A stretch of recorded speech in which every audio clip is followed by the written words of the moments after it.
Pendaftaran pemilihan presiden 2024 semakin dekat. Persaingan elektabilitas bakal calon presiden pun semakin terasa. Seperti hasil survei Litbang Kompas yang dirilis pada 21 Agustus lalu. Survei ini dilakukan secara tatap muka pada 27 Juli hingga 7 Agustus 2023, melibatkan 1.364 responden di 38 provinsi di Indonesia dengan margin of error survei lebih kurang 2,65%. Dalam simulasi 3 nama, hasil survei Litbang Kompas yang sepenuhnya dibiayai harian Kompas ini menunjukkan Ganjar Pranowo mendapatkan elektabilitas 34,1%, Prabowo Subianto 31,3%, dan Anies Baswedan 19,2%. Dengan margin of error plus minus 2,65%. Dalam simulasi 5 nama, elektabilitas Ganjar Pranowo berada di angka 31,8%, Prabowo Subianto 27,8%, dan Anies Baswedan 15,6%. 2 nama lain yaitu Ridwan Kamil dan Sandiaga Uno dengan elektabilitas 7,9% dan 2,7%. Ganjar naik karena adanya konsolidasi partai yang tampak semakin jalan ya. Dan kemudian yang juga penting ini masa mengambang terutama generasi Z yang sempat berpindah ke Prabowo pada saat kasus Piala Dunia U20 kemarin, kini mulai kembali memilih Ganjar. Cawapres belum ditentukan. Lalu juga kita lihat konstelasi berubah sangat cepat, terjadi koalisi-koalisi baru dan lain-lain. Itu tentu akan berpengaruh. Namun, jika dibandingkan hasil survei Litbang Kompas pada Mei 2023, elektabilitas Ganjar, Prabowo, dan Anies justru mengalami penurunan. Hasil survei Litbang Kompas juga menunjukkan suara pendukung Joko Widodo di Pilpres 2019 cenderung mengalir ke Ganjar Pranowo jika dibandingkan Prabowo Subianto, yaitu 63,6% suara ke Ganjar Pranowo dan 36,4% ke Prabowo Subianto. Hasil survei Litbang Kompas pun ditanggapi partai pendukung calon presiden. Politikus PDIP Masinton Pasaribu menyebut elektabilitas Ganjar menandakan semangat dan dukungan masyarakat sebagai bakal capres untuk melanjutkan kepemimpinan Jokowi. Kinerja dari Pak Ganjar Pranowo ini adalah merepresentasi, mewakili dari semangat masyarakat yang ingin melanjutkan periodisasi pembangunan yang berkelanjutan yang sudah dimulai oleh Pak Jokowi sejak 2014 hingga saat ini. Nah, tentu dukungan dari masyarakat ini adalah modal besar untuk Pak Ganjar melanjutkan kesinambungan kepemimpinan Pak Jokowi.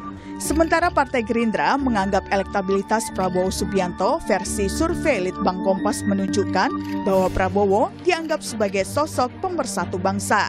Wakil Ketua Umum Gerindra Habibur Rahman menilai Prabowo adalah sosok yang diterima pemilih dari akar rumput. Pak Prabowo adalah satu-satunya baca pres yang bisa diterima oleh akar rumput baca pres lain apabila baca pres yang dia dukung tidak lolos ke putaran kedua. Waktu tersisa 2 bulan jelang pendaftaran baca pres 2024. Lalu apakah bakal calon wakil presiden yang dipilih masing-masing capres nantinya bisa membawa pengaruh signifikan terhadap elektabilitas? Tim Liputan, Kompas TV.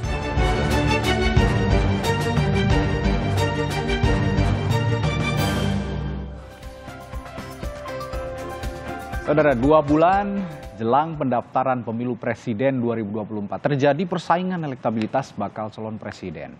Hasil survei Litbang Kompas yang paling baru, 21 Agustus kemarin, menunjukkan persaingan ketat terjadi antara Ganjar Pranowo dan Prabowo Subianto. Kami pagi hari ini akan membahas soal elektabilitas bakal calon presiden bersama sejumlah narasumber. Ada anggota DPR RI, fraksi PDI Perjuangan Arya Bima, juru bicara Partai Keadilan Sejahtera Pipin Sopian, dan juru bicara Partai Gerindra Wihadi Wianto. Selamat pagi Bapak-Bapak. Assalamualaikum semuanya. Assalamualaikum warahmatullahi wabarakatuh. Baik, saya langsung ke Mas Bima dulu. Mas Bima, elektabilitas Ganjar unggul dalam survei Litbang Kompas kemarin di 21 Agustus kemarin, tapi tipis, marginnya kecil sekali selisihnya dengan Prabowo. Ada analisis tersendiri dari Anda dan tim di PDI Perjuangan? Ya, terima kasih. Pada prinsipnya kami menghargai ya dan sangat memperhatikan setiap hasil survei yang disampaikan oleh beberapa sumber. Dan kami melihat perkembangan atau faktor-faktor yang mempengaruhi naik turunnya kandidat satu dengan yang lainnya. Ya. Karena apapun hasil survei juga merupakan satu indikator ya, walaupun itu bukan hasil akhir. Saya melihat usaha-usaha bagaimana mengenalkan Mas Ganjar Pranowo yang saat ini tingkat popularitasnya belum menyeluruh. Kalau tidak salah dari Kompasnya sekitar 84%. Ya. Usaha-usaha kami untuk mengenalkan ini memang. Mas Bimo, mohon maaf, saya potong. Ini audio Anda kurang begitu jelas. Mungkin nanti tim teknis kami akan memperbaiki. Saya akan nanti akan tanyakan kembali pertanyaan yang sama. Nanti saya untuk sementara akan ke Pak Wihadi dulu untuk menanyakan hal yang sama. Pak Wihadi, pertanyaan saya sama sambil menunggu audio Mas Bimo nanti diperbaiki oleh tim teknis kami. Pertanyaan sama, elektabilitasnya Pak Prabowo saat ini tipis ya, meskipun sedikit di bawah Mas Ganjar, tapi tipis. Analisis dari tim Partai Gerindra bisa Anda utarakan, Pak Wihadi? Ya, pertama-tama kita melihat bahwa hasil yang dilakukan oleh Litbang Kompas ini semuanya merupakan suatu bahan evaluasi bagi tim kita semuanya. Ya. Jadi bahwa kenaikan elektabilitas Pak Prabowo pada saat yang lalu yang naik, kemudian sekarang ini mungkin ada penurunan, tapi mungkin penurunan ini nanti akan kita evaluasi, dan kerja-kerja keras daripada kami di lapangan dan kerja-kerja keras kami semuanya ini adalah juga tetap akan kita genjot di lapangan, dan saya kira kita melihat bahwa elektabilitas Pak Prabowo itu masih ada kemungkinan untuk bisa naik kembali, karena kalau kita lihat dari survei Litbang Kompas pada saat kita bicara head to head, maka Pak Prabowo sebenarnya unggul dari Ganjar maupun dari Anies. Nah, ini menunjukkan bahwa Pak Prabowo ini posisinya adalah posisi di mana banyak pemilih yang sebenarnya ke Pak Prabowo, tapi karena ada dengan Pak Anies mungkin mereka akan masuk ke Pak Prabowo. Jadi di sini kita melihat bahwa tokoh pemersatu daripada Pak Prabowo ini adalah yang memang bisa menjadi option daripada semuanya. Jadi saya kira ini adalah merupakan satu hal yang kita lihat bahwa ke depannya itu gerakan-gerakan kita atau kemudian kader-kader kita itu tetap akan bergerak, dan kita percaya bahwa relawan-relawan juga akan menambah daripada elektabilitas Pak Prabowo. Dan ini saat ini memang relawan-relawan kita ini kan masih banyak yang baru deklarasi, belum bergerak. Jadi saya kira setelah deklarasi ini kita akan bergerak. Ya, dari hal itu maka elektabilitas Pak Prabowo kita yakin bahwa akan meningkat dari gerakan-gerakan yang akan dilakukan nantinya. Jadi saya kira itu adalah merupakan kedepannya kita lakukan dalam gerakan-gerakan daripada relawan-relawan ini. Artinya analisis Anda, relawan-relawan yang baru saja mendeklarasikan diri ini belum sepenuhnya bergerak begitu ya, karena baru saja mendeklarasikan diri, sedangkan dari kubu Mas Ganjar melalui PDI Perjuangan ya sudah banyak mesin-mesin yang sudah bergerak begitu, lebih dulu dibandingkan Pak Prabowo. Saya akan kembali ke Mas Bimo. Mas Bimo sudah halo, tes. Ya, baik, halo. Sudah jelas, audionya sudah jauh lebih jelas. Terima kasih. Mas Bimo, silakan analisis Anda soal elektabilitasnya Mas Ganjar kali ini. Ya, pertama-tama tentunya kami menghargai dan sangat memperhatikan hal-hal yang menyangkut hasil survei. Ya. Kami melihat bahwa apapun hasil survei itu bisa kita lihat sebagai satu variabel, satu indikator, walaupun bukan sebagai satu hasil akhir, karena kita juga ingin mengetahui begitu dinamisnya masyarakat pemilih saat ini di era teknologi informasi yang cepat mengubah persepsi masyarakat antara kandidat satu dengan kandidat yang lainnya. Alasan-alasan naik turunnya itu yang justru kami perlukan untuk melihat variabel-variabel atau indikator-indikator yang menyebabkan kandidat-kandidat ini naik turunnya, termasuk di sini adalah Ganjar Pranowo. Apalagi waktunya sekarang ini semakin mendekat, ya. Waktunya masih cukup lumayan panjang sih sampai Februari, dan untuk mengubah keadaan dari hasil-hasil survei itu masih ada waktu, saya melihat begitu. Nah, mengenai masalah Ganjar Pranowo, memang usaha kami yang pertama adalah bagaimana ngejar popularitasnya dulu. Karena sampai hari ini kita masih sekitar 84% yang baru mengetahui Ganjar Pranowo sebagai calon presiden dan mengenal Ganjar Pranowo. Ini survei internal ya Mas Bimo ya? Ya, survei internal, dan Kompas juga sekitar 87 kalau tidak salah Kompas. Ya. Sampai hari ini kita masih 13% kalau dari survei Kompas yang belum mengetahui soal Ganjar Pranowo atau Pak Ganjar Pranowo. Disinilah mulai ada keserasian atau kekompakan antara mesin partai dan kawan-kawan relawan untuk mensosialisasikan. Seperti yang kita lakukan kemarin, gerakan menempel stiker atau memasang baliho dan spanduk kepada seluruh jajaran partai maupun para relawan. Ini yang tentunya kami inginkan, dan setelah tanggal 5 September besok masa jabatan gubernur itu selesai, maka lebih bisa optimal kembali untuk membawa atau menghadirkan dan mendatangkan Pak Ganjar Pranowo kepada seluruh segmen masyarakat yang ada di Indonesia. Di situ kita harapkan waktunya lebih panjang daripada saat ini yang hanya hari Jumat dan Sabtu atau Sabtu dan Minggu.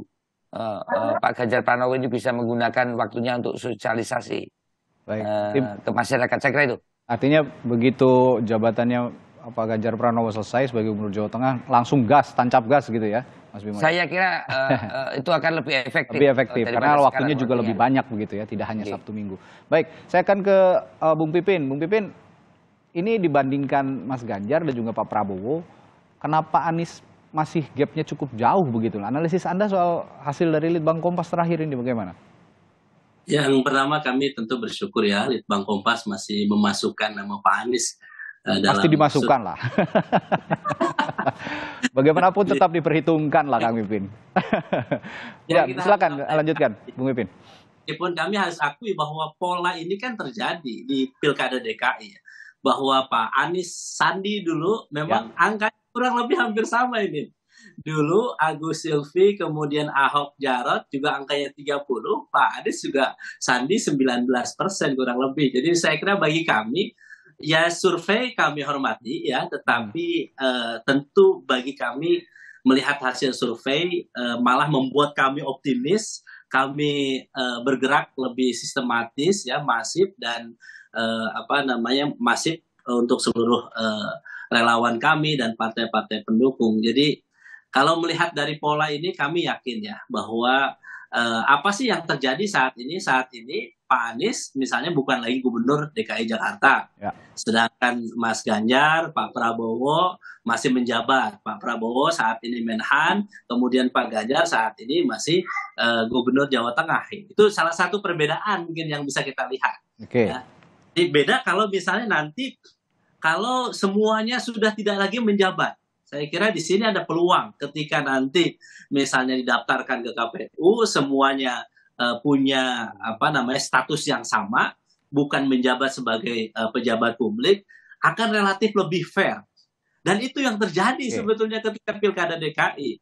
Apalagi ketika masuk kampanye, kemudian gagasan masing-masing calon presiden itu disampaikan kepada publik, dipublikasikan di media nasional secara masif, maka itu adalah peluang bagi calon kami, Pak Anies Baswedan, yang beliau luar biasa, punya track record baik, kecerdasannya luar biasa, punya prinsip keadilan dalam setiap kebijakannya. Tentu akan banyak kejutan-kejutan, ide-ide, gagasan, bagaimana change and continuity. Koalisi perubahan Kemudian kita ingin pastikan perubahannya adalah keberlanjutan program-program yang baik yang saat ini sudah ada. Jadi saya kira narasi yang ingin kita bangun adalah Pak Anies Baswedan membawa ide change and continuity. Kita ingin melakukan perubahan supaya Indonesia lebih baik. Kita akan melanjutkan program-program gagasan kampanye program pemerintah yang saat ini sudah berjalan.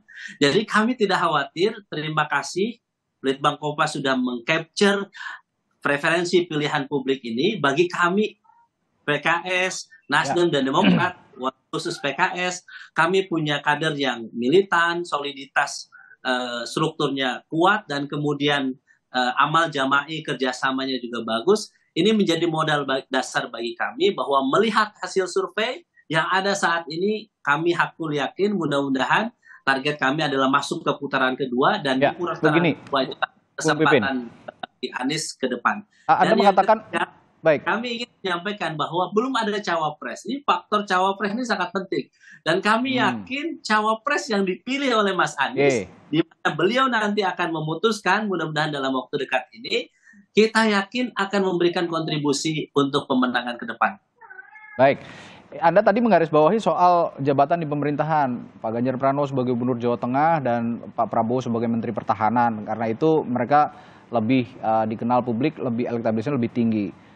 Sedangkan Pak Anies sudah tidak menjabat lagi sebagai Gubernur DKI Jakarta. Tapi bukannya justru sebaliknya, Pak Anies tidak menjabat lagi sebagai pejabat publik begitu, seharusnya punya waktu lebih banyak untuk menyosialisasikan dirinya, untuk memberikan gagasan-gagasan kepada masyarakat, apa saja yang nanti akan dikerjakan jika dirinya menjadi seorang pemimpin. Bagaimana Anda melihat ini?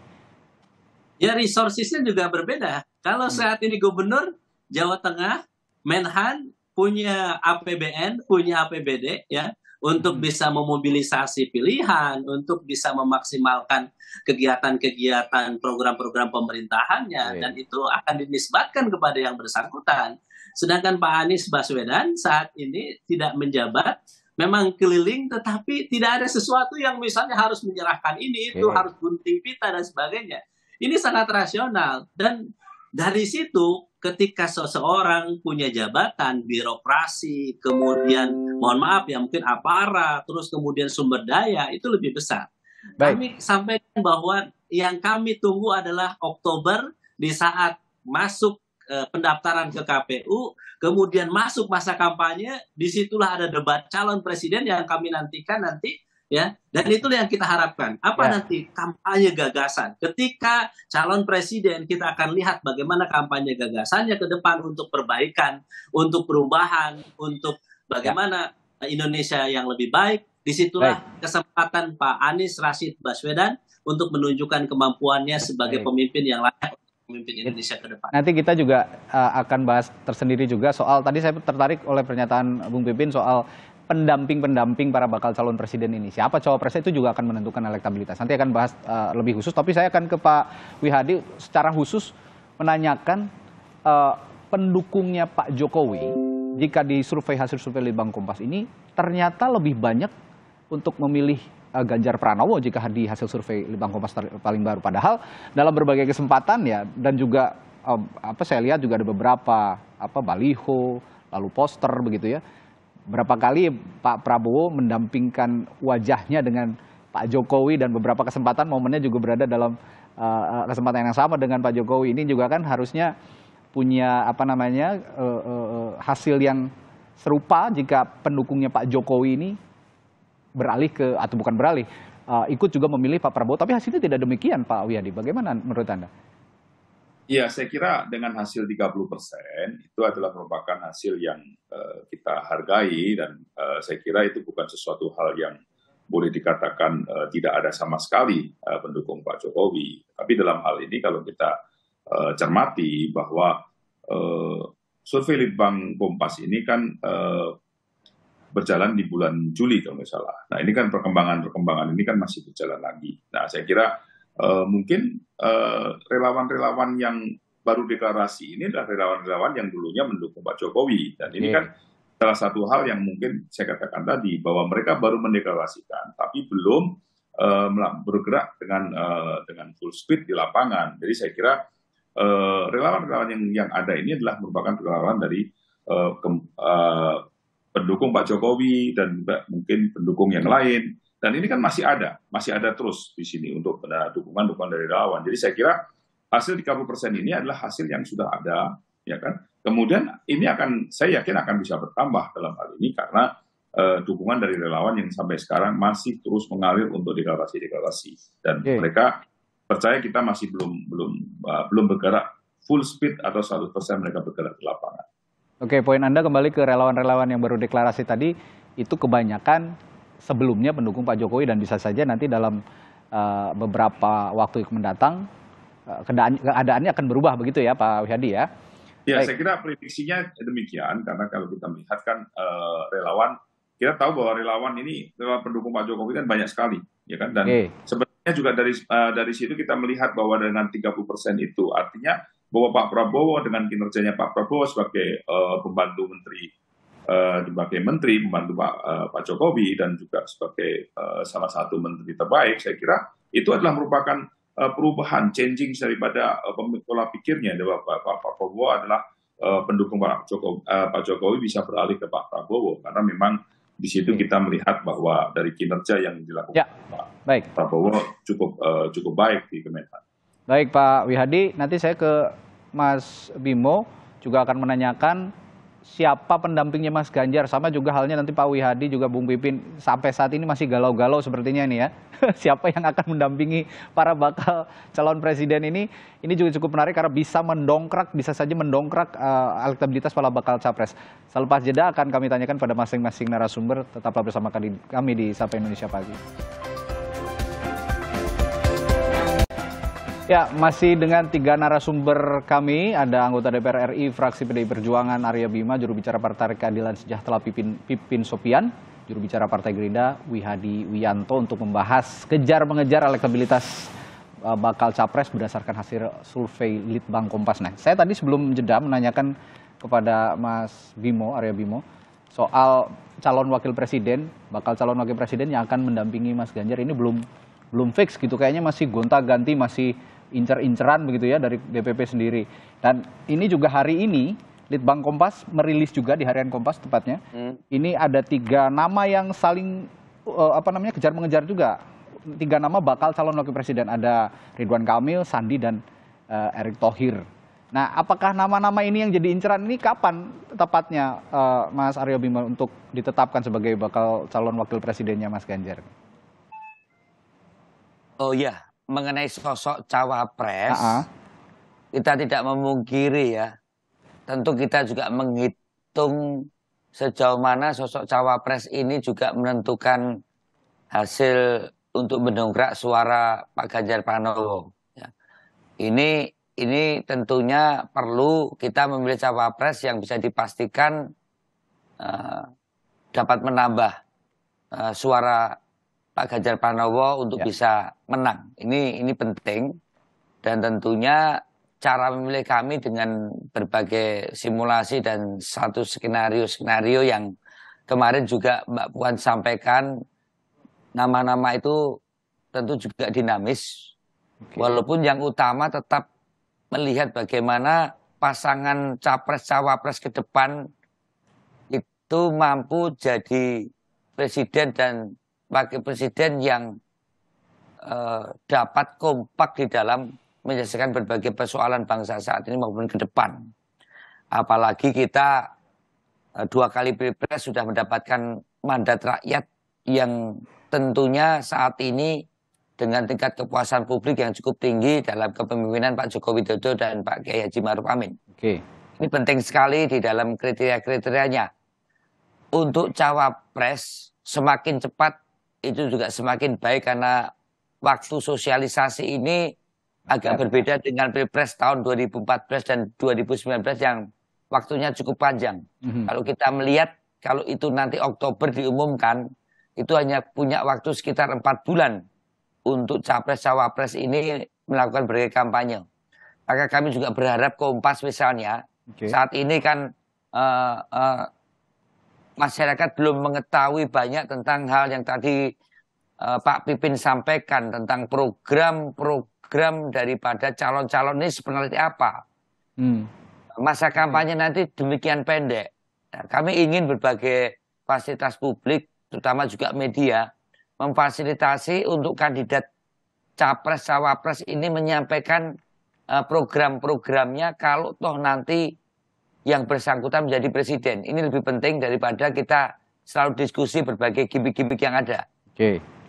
Masyarakat pengen tahu apa sih keinginan yang akan direalisasi oleh calon presiden dan calon wakil presidennya. Nah, untuk menentukan ini tentu PDI Perjuangan bersama partai pengusung lainnya dan tentunya dengan Pak Joko Widodo membicarakan hal-hal yang paling pas seperti apa untuk pasangan Pak Ganjar Pranowo ini. Kemarin Mbak Puan juga menyampaikan masih adanya nama-nama baru yang muncul untuk dibicarakan, yang tentunya selain masalah kapabilitas, kapasitas, kita juga melihat dan tidak menutup mata bahwa harus disesuaikan juga di mana kemampuan daripada cawapres ini mampu mendulang suara untuk menambahkan kekuatan dari segi elektoral dan elektabilitas Pak Ganjar Pranowo. Saya kira itu. Ya. Tapi sudah mengerucut, Mas Bimo, nama-nama itu. Kan terakhir itu ada 5 nama katanya yang sedang digodok oleh DPP. Bahkan kemarin malah Mbak Puan munculkan nama baru, Mas Gibran bisa saja kemungkinan mendampingi Mas Ganjar. Ini padahal Mas Gibran di luar 5 nama yang sebelumnya dikerucutkan tadi. Tapi sekarang sudah mengerucut apa belum namanya? Iya, mengerucut pasti di dalam berbagai simulasi dan analisa. Tapi menambah kadang juga menjadi sesuatu perhatian karena digoda juga ini sama lembaga-lembaga survei ini kan untuk melihat sejauh mana kompetensi, kapasitas, kapabilitas juga popularitas dan elektabilitas bagi masing-masing cawapres yang sudah pernah dikantongi 10 nama itu. Saya kira itu. Berarti kalau tergoda oleh hasil survei, nama yang sudah digodok, ternyata di hasil survei tidak demikian begitu ya? Tidak sebagus yang dibayangkan begitu Mas Bimo? Iya, kalau pasangan ini kan bagaimana menjadi keluarga yang sakinah warodah warahmah. Itu kan yang penting buat kita untuk menjadi pasangan di dalam menyelesaikan persoalan ke depan. Tapi fakta juga tidak bisa dipungkiri sejauh mana elektabilitas dan popularitas itu penting. Itulah yang sering menggoda dari suatu sisi ini, mencari pasangan yang cukup pasangan ini yang pas dengan elektoral dan tingkat popularitas yang tinggi. Itulah yang saat ini menjadi satu pemikiran dengan dinamika masyarakat yang berkembang. Pak Wihadi, ini menarik melihat hasil survei Litbang Kompas soal sosok bakal calon wakil presiden nih, gadang-gadang bakal calon wakil presiden. Kita ketahui Muhaimin Iskandar, Caimin ini berapa kali dalam berbagai kesempatan mengemukakan sangat ingin menjadi pendampingnya Pak Prabowo gitu ya di Pilpres nanti sebagai calon wakil presiden. Namun menariknya di survei Litbang Kompas kali ini jika kita lihat hasil 3 besar lah ya yang paling tinggi elektabilitasnya tidak ada nama Caimin, adanya nama Ridwan Kamil, Sandiaga Uno sama Erick Thohir begitu Pak Wihadi. Analisis Anda soal ini bagaimana Pak Wihadi? Sorry. Jadi begini. Gerindra dengan PKB ini kan sudah berkoalisi 1 tahun yang lalu, dan dalam komitmen yang tertuang dalam tertulis itu ada komitmen bahwa penentuan presiden dan calon presiden ditentukan oleh Ketua Umum Gerindra dan Ketua Umum PKB, dan artinya itu adalah Pak Prabowo dan Gus Muhaimin. Ya. Nah, kemudian kita tahu bahwa penentuan presiden sudah dilakukan oleh Pak Prabowo sebagai calon presiden, yang belum adalah calon wakil presiden. Nah, calon wakil presiden ini tentunya penentuan calon wakil presiden, Gus Muhaimin lah yang mempunyai golden ticketnya, dan juga dalam hal ini Gus Muhaimin lah yang mempunyai keputusan siapakah yang nanti akan menjadi cawapresnya Pak Prabowo. Nah, kemudian dalam hal ini ada koalisi baru. Nah, tentunya tetap bahwa kesempatan yang diberikan oleh perjanjian di awal itu adalah tetap kepada Gus Muhaimin. Nah, dalam hal ini keputusan ini kan nantinya akan digodok bersama siapa yang akan menjadi pendamping Pak Prabowo. Jadi hal-hal yang seperti ini saya kira masih ada waktu untuk kita lakukan pembicaraan-pembicaraan, dan juga saya kira survei masih berjalan, dan saya kira hal ini masih menjadi pemikiran kita ke depannya. Karena kan ini bulan Oktober dan pendaftaran itu 17 November. Jadi saya kira masih ada waktu di sini, dan kita melihat bagaimana nanti penentuan calon wakil presiden yang akan ditentukan oleh Gus Muhaimin mengenai masalah siapa yang akan mendampingi Pak Prabowo. Ya. Kira itu ya, karena memang cukup menentukan nanti siapa yang mendampingi Pak Prabowo. Bisa jadi yang mendampingi Pak Prabowo dinilai masyarakat lebih cocok untuk mendampingi Pak Prabowo. Elektabilitasnya juga bisa naik menyusul Mas Ganjar, bukan suatu yang mustahil begitu, seperti itu. Nah, tapi ini yang menarik perhatian saya juga, Pak Wihadi. Kemarin Gus Muhaimin juga sempat bersafari lah ya begitu dengan beberapa partai politik, termasuk PDI Perjuangan, bertemu dengan PDI Perjuangan. Tapi meskipun demikian, dia menyatakan tetap setia bersama Pak Prabowo apapun yang terjadi. Nah, kalau misalnya ternyata nanti calon wakil presiden yang dipilih itu bukan Gus Muhaimin, apakah kesetiaan itu akan tetap dipegang oleh Partai Gerindra? Nah, saya kira kan seperti yang saya sampaikan tadi, bahwa keputusan calon wakil presiden ini adalah Gus Muhaimin lah yang mempunyai hak terbesar untuk menentukan siapa calon wakil presidennya. Jadi saya kira yang sudah ditentukan oleh nantinya itu tentunya sudah ada persetujuan dan segala macam, dan itu adalah persetujuan bersama, dan Gus Muhaimin lah yang mempunyai hak terbesar untuk menentukan siapa calon wakil presidennya.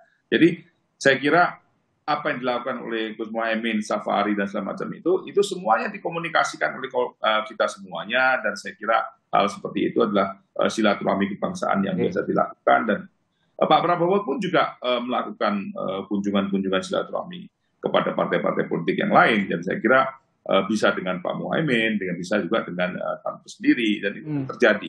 Jadi tidak ada perlu yang dipermasalahkan, tapi yang jelas adalah sesuai dengan apa yang sudah menjadi komitmen kami dengan dengan PKB, itu tetap kita jalankan untuk penentuan. Baik. Saya akan ke Bung Pipin. Bung Pipin, meskipun saat ini Pak Anies Baswedan ini elektabilitas masih belum terlalu bersaing dengan Pak Ganjar dan juga Pak Prabowo, tapi tentu akan ada upaya dari PKS dan teman-teman partai pengusung lainnya untuk mendongkrak elektabilitas Pak Anies. Upaya apa saja kira-kira yang akan ditempuh? Apakah salah satunya adalah menetapkan cawapresnya lebih dulu? Mungkin bisa saja ini langsung melesat begitu Pak Anies jika menetapkan cawapresnya yang tepat untuk mendampingi beliau? Ya, tentu ya, cawapres itu salah satu faktor pemenangan yang menjadi salah satu pertimbangan kami ke depan ketika Pak Anies misalnya di survei masih di ranking 3 ya, dan saya kira kita akan melihat nanti bahwa sosok Pak Anies itu mungkin berbeda dengan yang lainnya. Beliau tidak bergantung kepada kepada yang di atasnya atau yang mempunyai pengaruh. Jadi beliau betul-betul bukan seorang petugas partai, tetapi beliau adalah orang yang independen yang diberikan hak oleh ketiga partai, PKS, Nasdem, dan Demokrat, untuk memutuskan cawapresnya. Yang pertama adalah punya potensi menang, berkontribusi nanti kepada pemerintahan ke depan supaya berjalan. Dan yang ketiga, ini yang paling penting, adalah cawapres yang memiliki faktor kriteria 0 yang beliau sebutkan. Kriteria 0 itu apa? Berani dan tidak punya kasus.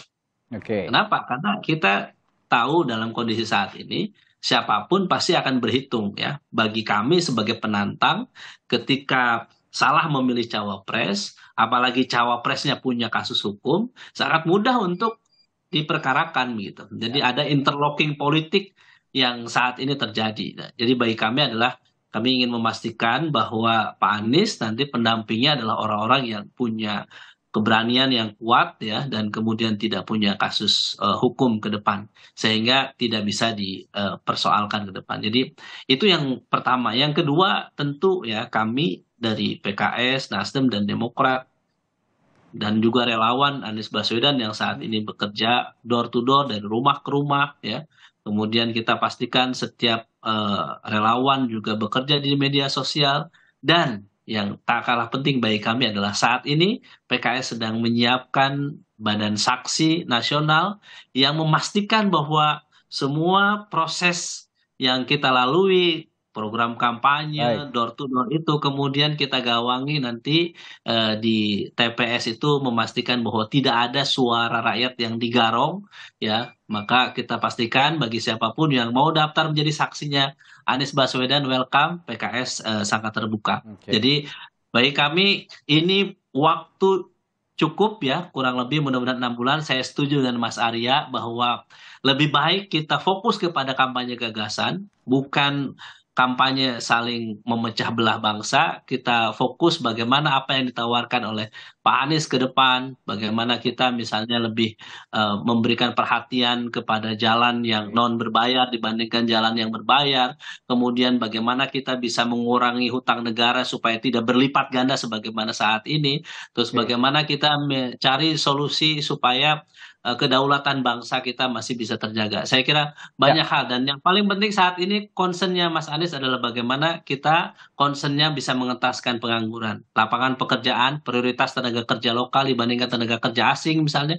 Kemudian kita juga concern bagaimana sembako bisa lebih terjangkau, kesediaannya ada, kemudian harganya murah, dan bagaimana kesehatan juga bisa lebih baik. Jadi itulah yang saat ini kami sangat makanya welcome ketika UI, BEM UI mengajak Capres Pak Anies Baswedan untuk datang kemudian berdebat di kampus ketika MK memberikan keputusan yang sangat luar biasa. Ini saya kira pencerdasan demokrasi yang sangat baik yang disampaikan oleh MK. Silahkan Capres kampanye tidak boleh bawa simbol atau bawa logo. Saya kira ini adalah hal yang ditunggu oleh Pak Anies Baswedan bersama PKS. Baik, berani dan tidak punya kasus, itu yang jadi poin utama untuk memilih cawapres. Jadi tapi siap ya untuk lebih dulu mendeklarasikan calon wakil presiden dibanding baca pres lain. Sudah siap ya berarti Pak Anies ya? Ya, saya kira kami tentu ya siap ya, dan tinggal cari momentum kapan yang pas. Saya juga karena banyak yang tunggu juga Kang Pipin ini. Lebih cepat, lebih baik. Nama-namanya dan Pak Anies sebetulnya sudah mengambil keputusan siapa cawapres yang akan dipilih, tinggal pengumuman saja. Kita akan nantikan kapan pengumuman yang tepat. Ya tentu saya juga setuju dengan Mas Arya, lebih cepat lebih baik, tetapi tentu ada hitung-hitungan politik yang kami pertimbangkan. Oke, saya singkat saja ini untuk pertanyaan terakhir untuk masing-masing narasumber, saya ke Mas Bimo. Ini kalau kita lihat meskipun elektabilitasnya Pak Ganjar dibanding Pak Prabowo ini lebih unggul sedikit, begitu tipis, tapi sebenarnya jika dibandingkan dengan survei Litbangkompas sebelumnya menurun ini elektabilitasnya begitu ya. Apakah ini juga karena kinerja mesin partai tidak bekerja dengan optimal atau seperti apa? Apa yang akan dilakukan oleh partai-partai pengusung, terutama PDI Perjuangan dan P3 sejauh ini yang sudah menyatakan diri mengusung Mas Ganjar? Mesin partai optimalnya harus seperti apa sebenarnya nanti? Ya, strategi kampanye pilarnya kan kita sudah mengetahui, yaitu partai itu sendiri, pengusungnya, sebagai pengusungnya dan juga relawannya ya. Oke. Kami menyiapkan strategi kampanye yang tentunya pertama buat anak-anak muda. Mohon maaf Mas Bimo, mikrofonnya mungkin bisa dikeluarkan kembali. Jadi kurang jelas ya, baik silakan. Strategi kampanye yang dengan taktik yang lebih bisa diterima oleh terutama Gen Z, yang membuat rakyat tentunya jatuh cinta kepada Ganjar Pranowo dan pasangannya nanti. Yang pasti kampanye simpatik. Ya, bagaimana bentuknya tentu saja ini masih dalam pengelolaan di dapur kami, dan kami terus mengajak kepada para pendukung Mas Ganjar Pranowo untuk itu tidak menyebarkan berita-berita bohong, kebencian, juga hal yang manipulatif, ya, yang harus rasional, data. Kemudian kita juga tidak ingin dengan cara-cara menjelekkan satu dengan yang lainnya. Kami ingin menyampaikan gambaran sejelas-jelasnya, seterang-terangnya tentang sosok Ganjar Pranowo ini, seperti apa yang tentunya masyarakat harus ketahui, ya, termasuk latar belakang, serta karir politiknya, dan bagaimana menarasikan Indonesia yang Pancasilais dengan smart nasionalisme dan teknokratik nasionalisme. Ini penting sekali karena untuk sosok pasangan ini ke depan adalah cara berpikir yang mengglobal dengan kepentingan nasional interest yang kuat, saya kira itu. Ya, kampanye-kampanye humanis kedepankan begitu ya oleh mesin partai. Nah, saya akan ke Pak Wihadi juga. Ya, baik. Saya akan Pak Wihadi juga. Selain Pak Wihadi, selain Gerindra kan ada juga teman koalisi dari PKB, Golkar dan PAN. Tapi memang Golkar dan PAN ini baru bisa dibilang baru bergabung begitu sih. Sehingga mesin partainya mungkin belum total berjalan untuk mengampanyekan atau menyosialisasikan apa yang jadi program-program Pak Prabowo. Nah, konsolidasi seperti apa nantinya yang akan ditempuh oleh partai koalisi sebagai mesin partai mengoptimalkan elektabilitas Pak Prabowo? Ya, saya kira begini, kalau kami dengan PKB kan sudah 1 tahun dan kita juga sudah berkomunikasi dan saya kira sudah berjalan, mesin partai Gerindra sudah berjalan, kemudian PKB juga sudah berjalan, dan sekarang dengan ada pendatang baru, Golkar dan PAN. Tapi kalau kita lihat bahwa Golkar sendiri mendeklarasikan untuk mendukung Pak Prabowo itu adalah dasarnya setelah mereka rapat dengan ketua DPD tingkat 1. Dan dalam ketua DPD tingkat 1 pun sudah jelas bahwa mereka akan mendukung Pak Prabowo. Jadi ini mesin partainya tinggal kita tune in-kan aja, kita satukan saja, dan saya kira mesin partai akan bergerak untuk kita keselarasan daripada ini semua. Demikian juga dengan PAN. Jadi saya kira mesin partai kita dalam hal ini nanti akan lebih intens lagi dan kita akan komunikasi lebih intens pada partai-partai koalisi. Jadi saya kira ke depannya kita sudah jalan. Cuman satu hal lagi bahwa memang kalau kita bicara mengenai masalah bagaimana soft campaigns atau pemilu damai ini sudah disampaikan oleh Pak Prabowo berkali-kali bahwa kita dalam hal ini kita adalah kita adu visi, adu misi. Ya kan, itu sudah jelas dari sebelum dua calon mengatakan itu, Pak Prabowo sudah ada bulan kalau nggak salah bulan Mei itu kita sudah menyatakan itu pada saat pertemuan, dan kita mengatakan pemilu damai, jangan kita gontok-gontokan, jangan kita provokasi, jangan kita menjelek-jelekan. Itu sudah menjadi menjadi pedoman kita semuanya. Jadi saya kira ini yang menjadi langkah-langkah ke depan kita. Baik, sedikit Bung Pipin dari PKS, mesin partainya kan juga bukan hanya PKS tapi ada Partai Nasdem dan juga Demokrat begitu ya. Nah, selama ini saya lihat tapi Pak Anies ini belum seiring sejalan dengan partai-partai pengusung jika menyosialisasikan diri ke berbagai daerah. Nah, apa yang jadi upaya terdepan nanti buat PKS, Nasdem dan Demokrat sebagai mesin partai mengoptimalkan elektabilitasnya Pak Anies? Ya tentu ya, kami punya karakter kader yang militan, kemudian soliditas struktur dan kerjasama di antara kita akan tingkatkan, dan saya kira pengalaman kami di Pilkada DKI akan kita coba analisis, kaji, kemudian diterapkan di tingkat nasional. Saya kira kami melihat bahwa mesin-mesin partai itu ya struktur, kemudian kader dan totalitas caleg itu akan kita optimalkan, dan kami hakul yakin ya ketika kami punya calon terbaik ya untuk bangsa ini, Pak Anies Rashid Baswedan ini nanti akan lebih nampak nanti kalau memang sudah masuk masa kampanye di mana KPU akan menggelar ya kampanye secara terbuka, kemudian nanti ada debat capres ya. Dan kami tentu kampanye door to door yang menjadi salah satu program gacoannya PKS ya. Kemudian PKS menyapa ya, dan kemudian Partai Demokrat dan Nasdem juga sama ya. Itu menjadi strategi penting. Tapi bagi kami kerangkanya kami punya konsep menang berkah bermartabat, yaitu menang tidak menghalalkan segala cara. Kami fokus bagaimana kemenangan ini kemenangan untuk rakyat Indonesia. Baik. Terima kasih Bung Pipin dari DPP PKS, lalu juga dari DPP PDI Perjuangan ada Bung Aryo Bimo, dan dari DPP Partai Gerindra, juru bicara Partai Gerindra ada Wihadi Wiyanto, bergabung bersama kami dalam membahas elektabilitas bakal capres yang saat ini masih susul-menyusul. Kita akan nantikan, masih ada beberapa bulan ke depan untuk mengoptimalkan bakal capres masing-masing melalui mesin partai masing-masing. Terima kasih Bapak-Bapak, selamat pagi. Terima kasih. Selamat pagi.